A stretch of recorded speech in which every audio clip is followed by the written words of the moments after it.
ముఖ్యంగా ఈరోజు ముఖ్య అతిథి అన్నగారు పాస్టర్ గారికి,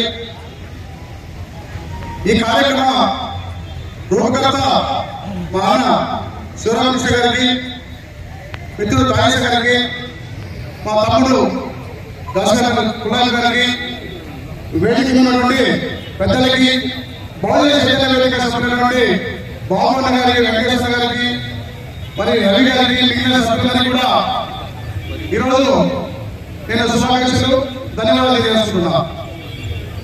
ఈరోజు డాక్టర్ బిఆర్ అంబేద్కర్ యొక్క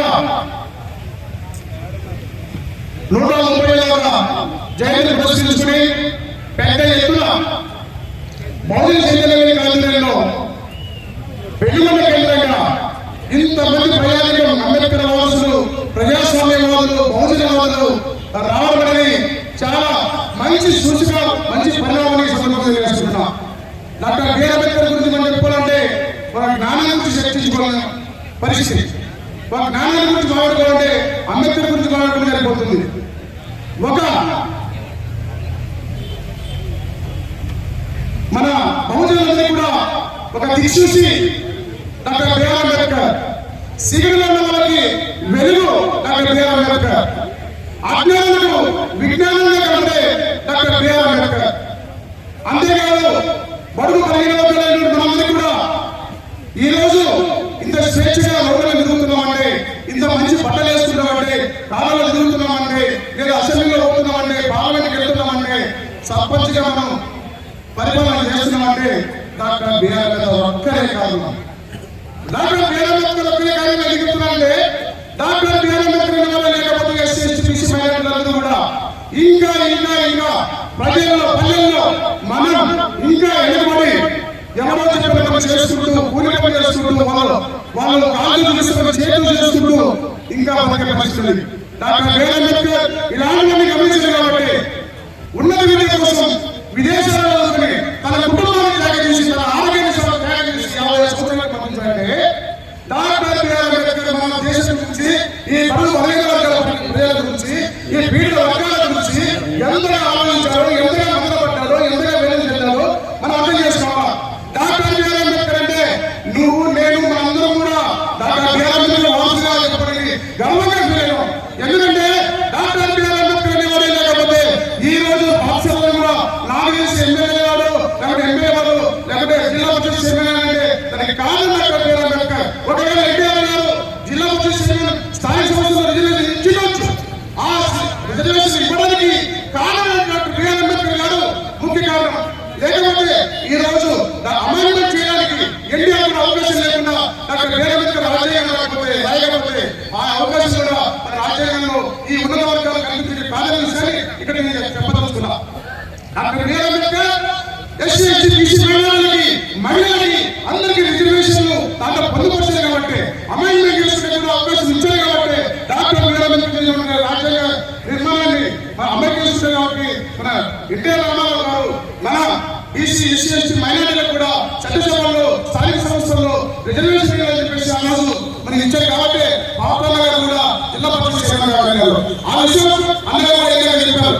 నేను ఒకటే చెప్తున్నా, మనకి అందరికీ కారణం doctor BR Ambedkar. Doctor BR Ambedkar కూడా అవకాశం ఎట్లా చదువుకున్నారు కాబట్టి, చదువుకోకపోతే డాక్టర్ బిఆర్ అంబేద్కర్ కూడా ఈ రాజ్యాంగం రాసడానికి అవకాశం ఉండేది కాదు. చదువుకున్నాడు, కేవలం చదువుకున్నాడు. మనకంటే కూడా ఆయన పెద్ద అప్పట్లో కోటీశ్వరే కాదు.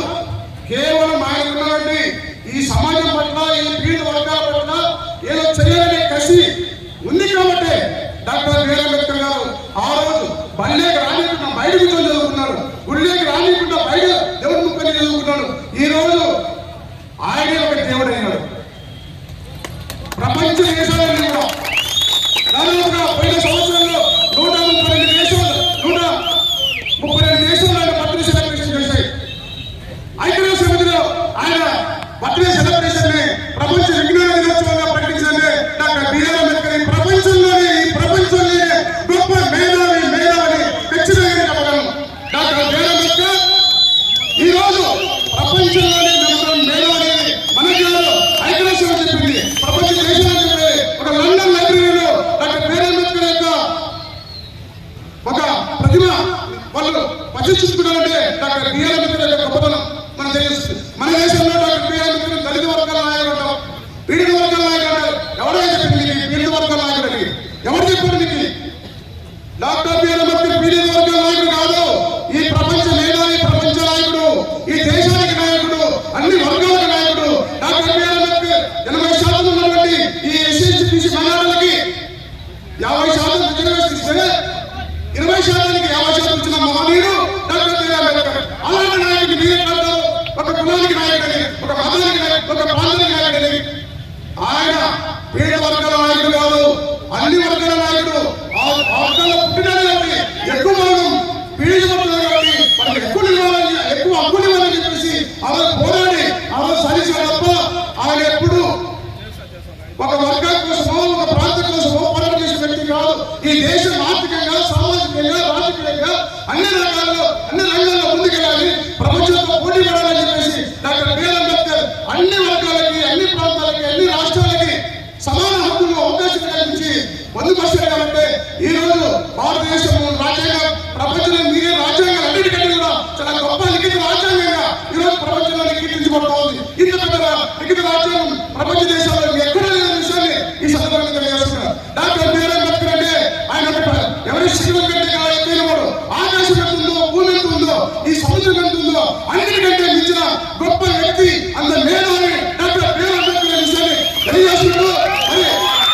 నేను ఒకటే చెప్తున్నా, మన బహుజన సంఘటన వేదిక శివరామకృష్ణ ఆధ్వర్యంలో ఇంకా మంచి కార్యక్రమాలు. ఎందుకంటే ఆయన తన చదువు విద్యావంతులైనా కూడా బాగా చదువుకొని ఒక ఉద్యోగం టీచర్ ఉద్యోగాన్ని మానుకొని ఈ సమాజానికి, ఈ ప్రజలకి ఏదో చేయాలి, ఈ బడుగు బలహీన వర్గానికి ఏదో చేయాలి, తన ఉద్యోగాన్ని సైతం మానుకొని ఈ రోజు మీ అందరి కోసం, మనందరి కోసం, బడుగు బలహీన వర్గాల కోసం, బహుజనాల కోసం ఈ రోజు ఇంత పెద్ద ఎత్తున ఈ కార్యక్రమం నిర్వహించాలంటే ఆయన చదువుకునే ఉద్యోగం ఉంది, ఉద్యోగం చేసుకుని చదువుకుని తన కుటుంబం సాగుతుంది. కానీ డాక్టర్ బిఆర్ అంబేద్కర్ స్ఫూర్తితో ఆయన నేను కూడా ఈ సమాజానికి నా ముందుకు ఎంతో కొంత చేయాలని చెప్పేసి ఈ కార్యక్రమాన్ని తీసుకున్నాడు. ఇట్లా మన బహుజనులంతా కూడా ఇలాంటి నాయకులకి తమ్ముడున్నాడు. ఆయన కూడా పెద్ద 10 సంవత్సరాలుగా ఎన్నో ఉద్యోగాలు చేశారు. ఈ ఉద్యోగకాలను మనం కాపాడుకోవాల్సిన అవసరం మనకు ఉంది. ఈ ఉద్యోగకాలను కూడా మనం కాపాడుకోవాలి. వాళ్ళు ఉన్నప్పుడే మన హక్కులు మనం నిలబెడతారు.